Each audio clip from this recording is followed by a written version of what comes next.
ผมเก็บทุนได้เป็นหยังผมคือมองถึงธุรกิจอื่นไปทำโรงแรมทำร้านอาหารค้าขายหรืออสังหาเพราะผมมองว่าหมอลำนับวันยิ่งจัดการยากซึ่งผมก็มีไปต่อยอดอย่างอื่นได้ก็เพราะหมอลำนี่แหละครับแต่ผมคงบ่ขยายธุรกิจเกี่ยวกับหมอลำแล้วแต่สิทำเต็มที่กับหมอลำใจเกินร้อยให้ดีและรักษาไว้ให้นานที่สุดบอยสิริชัยเปิดเผยความในใจแสดงวิสัยทัศน์เกี่ยวกับวงการหมอลำต่อไปการเฮ็ดหมอลำมันสิยากขึ้นเพราะว่ายุคหมอลำยุคใหม่เป็นหมอลำยุคโซเชียลเข้ากับยุคกับสมัยในยุคปัจจุบันกับอนาคตที่บ่แน่นอน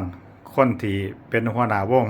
หมอลำแต่สามารถไปเฮ็ดโรงแรมเฮ็ดธุรกิจอย่างอื่นรองรับอนาคต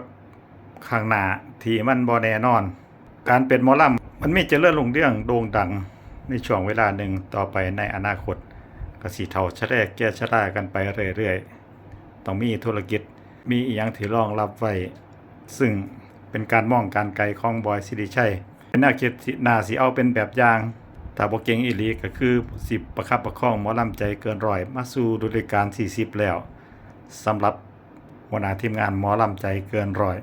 ฝากกดติดตามกดไลค์กดแชร์เพื่อบ่พลาดคลิปต่อไปคลิปหน้ามาพบกันใหม่สวัสดีครับ